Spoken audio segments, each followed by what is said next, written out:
भाई वैसे आप इतनी कंट्रीज गए हो, सबसे ज़्यादा सुंदर कंट्री कौन सी लगी आपको कि भाई लोग जाए वहाँ पे? मेरे को मॉन्टेनेग्रो बहुत सुंदर लगा, देखने के मामले में बहुत अच्छा लगा। रशिया भी एक बहुत ही डाइवर्स और बहुत ही ब्यूटीफुल कंट्री है। हाईली मुझे लगता है just because of some geopolitical reasons लोग मतलब थोड़ा रशिया जाने से डरते हैं, बट रशियन लोग बहुत अच्छे हैं। रशिया इतनी डाइवर्स है कि आपको यूरोप वाली ब्यूटी भी मिल जाएगी, एशियन ब्यूटी भी मिल जाएगी, क्योंकि इतना बड़ा कंट्री है, लाइक सब कुछ है उसके अंदर। तो और हमारे लिए तो बहुत आसान भी है, तो हमें जाना चाहिए। इंग्लिश बोलते हैं वहाँ पे लोग? रशिया के अंदर कम लोग बोलते हैं, लेकिन अब धीरे धीरे तो वहाँ भी ट्रांसलेटर लेके काम बनता है? ट्रांसलेटर लेके गूगल ट्रांसलेटर बहुत अच्छा काम करता है। मैं तो भाई 2-3 दिन एक ट्रक में मैंने व्यतीत किए थे रशिया के अंदर। रशिया के अंदर क्या हुआ था कि मैं ना, अब आपको हिचाइकिंग पता क्या होता है? हाँ, कि आप तो मदद ले लेके लिफ्ट आगे लेके बढ़ते घूमते हैं। हैं। हाँ, ये मेरा one of the scariest experience भी है। तो मैं हिचाइक कर रहा था एक जगह, ठीक है। तो एक सिटी थी क्रास्नोयार्स्क, वहाँ से मेरे को जाना था। नहीं, एक सिटी थी इरकुत्स्क। इरकुत्स्क से मुझे क्रास्नोयार्स्क जाना था, लगभग 2000 किलोमीटर के करीब कुछ डिस्टेंस था। तो मैंने एक लिफ्ट ली। अब लिफ्ट लेना स्टार्ट किया तो एक बंदा पहला मिला। अब पहला बंदा हर देखो, अब क्या होता है, हिचाइकिंग का मतलब ये होता है कि आपको अलग अलग कैरेक्टर मिल रहे हैं। एक एक प्रिडिक्ट नहीं कर सकते आपको कौन इंसान मिलने वाला है सामने, और उसके साथ आपकी क्या बात होगी, उसकी क्या कहानी होगी। यही चीज़ इंटरेस्टिंग है हिचाइकिंग में, अनसर्टेनिटी। तो वो बंदा मिला, और वो ना प्रॉपर रिलीजियस बंदा था, क्योंकि उसकी बातों से लग रहा था। मैं ट्रांसलेटर के थ्रू उससे बात कर रहा था गाड़ी में बैठ के। तो ना ऐसे चलते चलते भाई मैं इतनी गाड़ियाँ तो मैंने ठुकती हुई देख ली। 150 से कम गाड़ी नहीं चलती रशिया के अंदर हाईवेज पे। तो वही इतनी तेज़ गाड़ी चल रही है। अब अचानक से भाई उसके 3-4 बजे कुछ, और उसने ऐसे टाइम देखा, जेब से निकाली बाइबल, एक हाथ से स्टीयरिंग और एक हाथ से बाइबल पढ़ रहा है। हाँ, मैं कह रहा भाई मेरे को तो तू लग रहा है वहीं पहुंचाने के मूड में है पूरा। हाँ, मैं आज जीसस से ही मिलेंगे। मैं भाई जीसस से ही मिलेंगे। भाई ने भी चालू कर दी भी हनुमान चालीसा। मेरा यीशु यीशु मेरा यीशु यीशु। मुझे लगा भाई मेरी अस्थि तो मुझे लग रहा है बैकाल में भाएंगे यहाँ है। तो भाई वो क्या नाम है, वो पढ़ रहा है, और मैं ना आधा मतलब खिसियानी बिल्ली खम्बा नोचे, मैं क्या करूँ भाई, मैं हंस भी रहा हूँ और मेरे को डर भी लग रहा है भाई क्या कर रहा है। अब वो उसको क्या बोलूँ मैं, चुपचाप रहा। मैंने चल चला ले, आज भगवान की मर्जी है, जैसा जिंदा बचेंगे तो बचेंगे। थोड़ी देर बाद अब हो गया। अब ये जो रीजन की बात आ रहा हूँ सिटी की, अब ये बात है साइबेरिया एरिया में, जो कि बहुत ही आइसोलेटेड एरिया है, दुनिया के सबसे स्पार्सली, जैसे मैं बताया ना आपको, मतलब 150-150 किलोमीटर तक आपको ऐसा हो सकता है कुछ भी ना दिखाई दे सड़कों पे। जैसे हमारे यहाँ तो ढाबे दिख जाते हैं, है ना, कई चीज़ दिख जाती है हमें बहुत कम होता है कि बहुत खाली एरिया मिल जाए। अब एक जगह पे रात को मैंने देखा कि ऐसे ना टाइगर भी मैंने ऐसे क्रॉस करते देखा सड़क के बीच में से, फॉक्स क्रॉस करते देखी, क्योंकि प्रॉपर वाइल्ड एरिया है वो। रात के बज गए 8, अंधेरा एकदम, बहुत ठंड हो गई थी उस समय पे। भाई सामने से ना अंधेरा बिल्कुल हो गया, सामने से नहीं कि ट्रक खड़ा हुआ था किनारे, क्योंकि हमें तो गाड़ी भी नहीं दिख रही थी आसपास जाते हुए। एक ट्रक खड़ा हुआ था, इसकी वो पीछे से वो लाइट जल रही थी उसकी। तो उसने ना रोक ली वहाँ पे। अब मैं सोच रहा हूँ कि यार ये बंदे ने मतलब अनजान जगह पे ऐसे कैसे गाड़ी रोक ली यार, क्योंकि हमारे इंडिया में तो हमारे यहाँ थोड़ा सा हम लोग डरते हैं कि यार अंधेरे में किसी के लिफ्ट ना दें, कुछ भी हो सकता है। भाई उसने गाड़ी रोक ली और वो उतरा नीचे, और उसने उससे कुछ बात करी। उसने बोला भाई गाड़ी ख़राब हो गई है। मैंने कहा चलो ठीक है, गाड़ी ख़राब हो गई। अब मैंने कहा चलो 1-1.5 घंटे में सही हो जाएगा, चलेंगे। अब उसने उसकी हेल्प करनी स्टार्ट करी। एक चीज़ बड़ी अच्छी लगी कि भाई हेल्प कर रहे हैं, मतलब मेरी ये चीज़ काबिले तारीफ़ चीज़ है, क्योंकि वहाँ पे ऐसा है कि बिना हेल्प के काम नहीं चल सकता। अगर आप उसकी हेल्प नहीं करोगे तो कल को कोई बंदा ऐसे ही खड़ा खड़ा मर जाएगा वहाँ पे। वो तो कहो कि गर्मी का समय था, ठंड के समय तो वो अकेला अगर फंस जाए और गाड़ी ना आए रात को तो क्या होगा। तो 1-1.5 घंटे उसने उसकी मदद करी, मैं खड़ा रहा वहाँ पे। अब उसने उससे कुछ तो बात करी मुझे दिखा के, ऐसे ऐसे करके, ये बंदा है ना, ये ऐसे करके। मैंने कहा अच्छा, नहीं मेरे बारे में बात चल रही है। ऐसे मैंने ट्रांसलेटर ऑन किया थोड़ा सा, मैंने कहा लगाया हुआ है ऑडियो ऑन करके, सुनूं तो सही क्या बात चल रही है, मेरे को कुछ सही बात है। हाँ, कभी मेरी फील्डिंग सेट मेरे को ही निपटाने के चक्कर में हो ना इसे जीसस से मिलना है। से मिलना है। मैंने तो ट्राई कर लिया बाइबल पढ़ के, अब आगे तू देख लियो। तो फिर भाई मैंने उससे बात करी, तो उसने उससे बात करी। थोड़ी बात उससे कहता है कि अब तू ना आगे के रास्ते पे इसके साथ चला जा।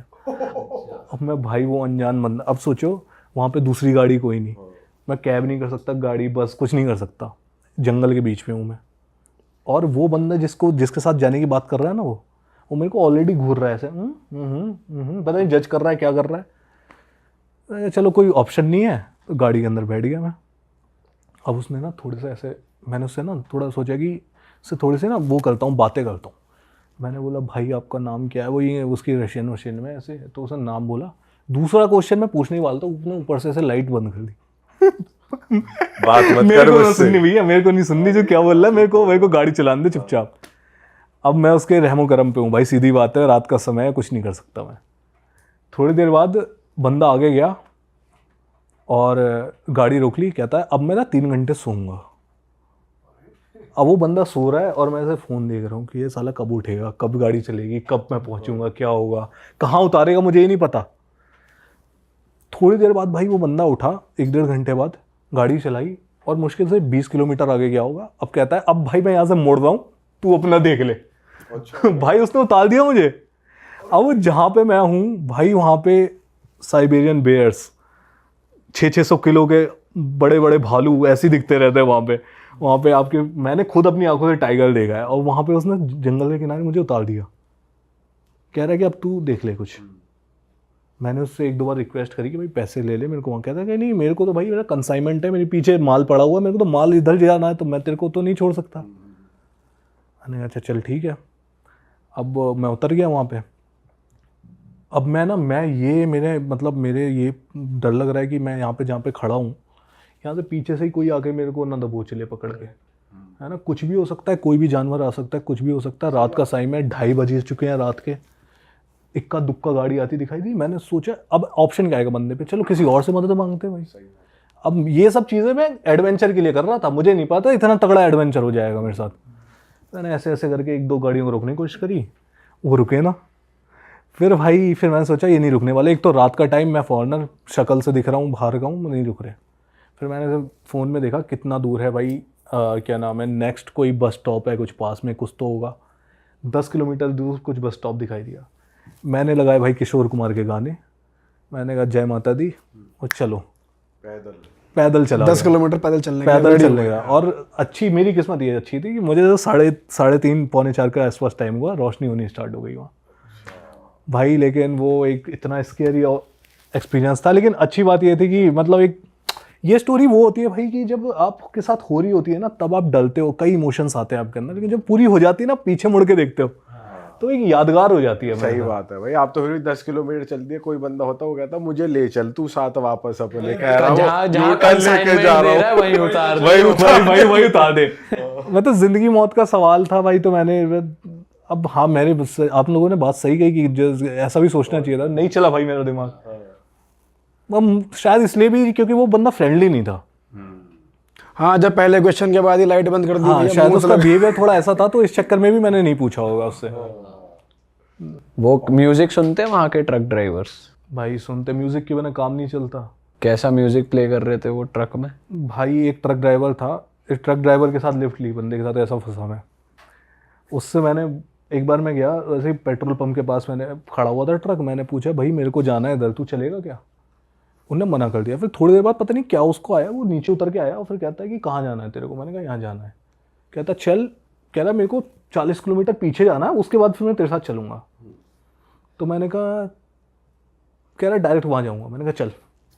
और मुझे लगा 40 किलोमीटर 1-2 घंटे की बात है। और पीछे गया बंदा, वहाँ जाके भाई उसको कहता मेरे को माल लोड करना है। तो मैंने कहा माल लोड 2 घंटे 3 में? भाई पूरा ना 24 घंटे ट्रक वहाँ खड़ा रहा। अरे और भाई वो 24 घंटे ऐसी जगह पे, वो सिटी के बाहर वो ट्रक खड़ा हुआ है और मैं बैठा हूँ। वगैरह पास्ता खाएगा, चाय पिएगा, कॉफी पिएगा। अब उसको भी मन लगा रहा है, उसको मन भी, अब उसको भी एक बंदा मिल गया भाई, मैं तो अकेला इतना दूर जाऊंगा, ये बंदा मिल गया भाई, तू आ जा लपेटे में। फिर उसने भाई बिठाया, लेकिन अच्छा भी बंदा था यार, मजाक की बात अलग है, बहुत बढ़िया बंदा था। उसने मुझे ऐसे ट्रीट किया जैसे उसका बच्चा होता है, जैसे उसका जैसे चाचा भतीजा वाला होता है ना सिस्टम में, अंकल है आपका, ऐसे ट्रीट कर रहा था यार वो भाई। वो बंदा, उसने देखा मेरे हाथ में ना, लाइक कि मैं ड्राई फ्रूट लेके चलता हूँ, थोड़े खाता रहता हूँ, तो उसने देखा वो ख़त्म हो गए। तो नेक्स्ट पेट्रोल पंप पे वो रुका, उसने वो चीज़ मेरे लिए लिया है। 1-2 बार फिर मेरे को ना शक हुआ, ज़्यादा मेहरबान हो रहा है गुरु, क्या चक्कर है? फिर मैंने क्या पूछा, कितने बच्चे हैं तुम्हारे? तो मैंने कहा भाई कहीं कहीं कुछ और इरादा हो, साला शौकीन तो नहीं है कुछ और लेने का, इरादा हो। पहले दे रहा है फिर लेगा। भाई पूछना भी जरूरी था। मैंने कहा अगर ऐसा कुछ हो तो अगली जगह पे मैं उसको कुछ बहाना मार के उतर जाऊंगा। तो उसने कहा भाई मेरी 2 बेटियां हैं यार। मैंने कहा, फिर मेरे को समझ आया बंदा अच्छा है, वाकई में अच्छा है। फिर दिखाया उसने कि मैं मिलिट्री में रहा था। पूरे रास्ते गाना सुनते भाई, उस बंदे के अंदर इतनी पेशेंस की, मतलब ट्रांसलेटर ढंग से काम नहीं कर रहा, बार बार बोल रहा है, बार बार कह रहा है कि ये तुम्हारा अपना घर समझो। फिर मैंने कहा भाई सोएगा कहाँ पे? मैं कहाँ सोऊंगा, पीछे एक ही बेड दिखाई दे रहा। तो अगला बार बार वो ख्याल ही आ रहा बार है। बार वो ख्याल, मैंने कंफर्म करूँ भैया कुछ कुछ हो सकता है। फिर तो कहता है कि कोई दिक्कत नहीं है, तू पीछे सोइए मैं आगे सोऊंगा। मैंने कहा ठीक है। लेकिन वो बंदा वाकई में बहुत बढ़िया था भाई। उसके बाद उसने मेरे को, मतलब मैं उसके साथ लगभग 2.5 दिन उसके ट्रक में रहा, ट्रक में सोया उसके साथ। मतलब उसका ट्रक खराब हुआ तो सब कुछ, मतलब इतना एक पूरा एक्सपीरियंस था यार वो। भाई अलग एक्सपीरियंस ले रहे हो यार आप ट्रक ड्राइवर्स के साथ यार, हाँ बताओ यार, ऐसे वो- देश में वो यहाँ पे। बहुत यूनिक एक्सपीरियंस था लेकिन यार। ये रशिया में ही हो सकता है, कोई इंडियन ट्रक ड्राइवर के साथ लेके दिखा दे ये एक्सपीरियंस। नहीं हो पाएगा, नहीं हो उसे पाएगा भाई। उल्टी ले आके बेकार हो जाएगा वो बस आदमी। एक चीज की ऐसे गारंटी है, चलाएगा। गाने तगड़े मिलेंगे, उसके अलावा कोई गारंटी नहीं। कहा आए हो मेरी जिंदगी जीता था जिस अच्छा वो गेम भी तो आ गया आजकल, वो जो ट्रक सिमुलेटर वाला, वो जो इंडियन पहाड़ी से भाई भी वो कूदा बस था बस भाई भी वो। चलाते हैं, बस चला के कहीं पहुंचा रहे होते हैं, ये सही। और ऊपर भी पब्लिक बैठी हो और अंदर भी बैठी हो। भाई बड़े एंटरटेनिंग है भाई वो। देखता क्या गेम बनाया भाई, एकदम इंडिया वाली फील।